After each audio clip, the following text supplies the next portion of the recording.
Bonjour à tous, aujourd'hui un petit atelier sur la macération de feuilles de plantain lancéolé.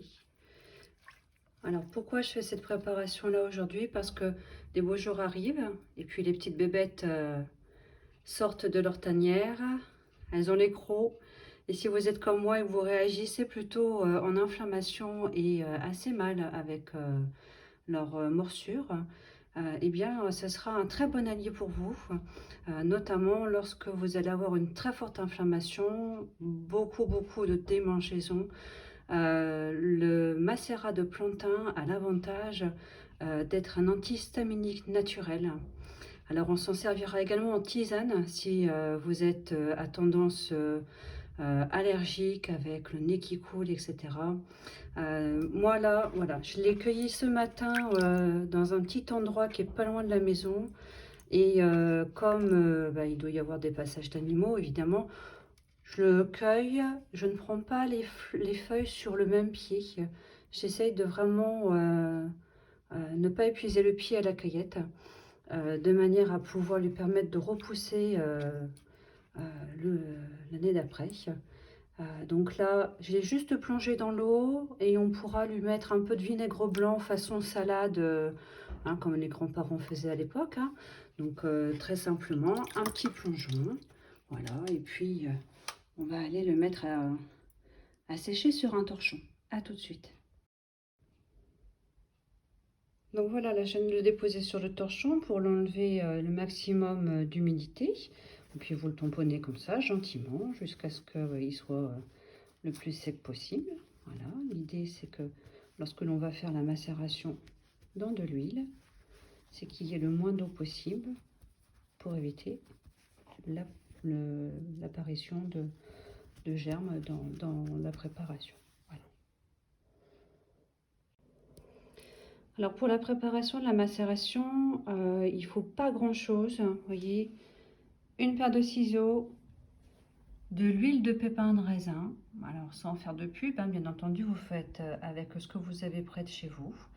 Un bocal qui pourra contenir une bonne quantité quand même de liquide. Le gros sel, lui c'est pour la fin, c'est pour absorber l'eau au fur et à mesure que ça va s'évaporer. Donc l'idée c'est de ne pas le laisser en entier et on va couper les feuilles en tout petits tronçons. Vraiment des tout petits tronçons comme ça, donc ça va demander un petit peu de temps pour la préparation.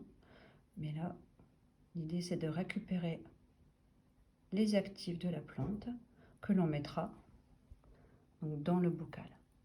À tout de suite. Alors voilà, le plantain est coupé finement, comme vous pouvez le voir.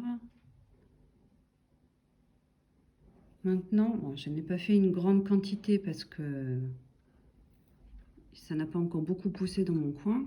Maintenant, l'idée c'est de recouvrir complètement la plante avec l'huile de pépins de raisin.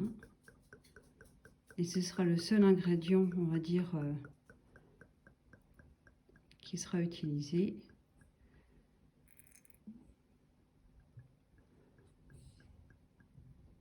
Voilà. Alors si vous avez peur que ça bouge ou que ça rancisse pendant la solarisation, vous pouvez tout de suite y mettre de la vitamine E. Ça se trouve dans les magasins bio. C'est facile à obtenir. Donc là, vous voyez, la plante est déjà en train de se recouvrir d'huile, donc elle ne dépasse plus. Hop. Voilà. Alors, bien évidemment, c'est vivant, c'est bourré d'eau. Donc pour éviter que ça produise des germes ou que ça pourrisse, eh bien à l'ancienne, le gros sel marin non traité. On recouvre tout. Voilà. Il va avec les mains, hein, si vous préférez. Hein. Hop. Et lui, il va manger l'eau à l'intérieur. Donc, ce sera un bon accompagnant. À la fin de la préparation, alors,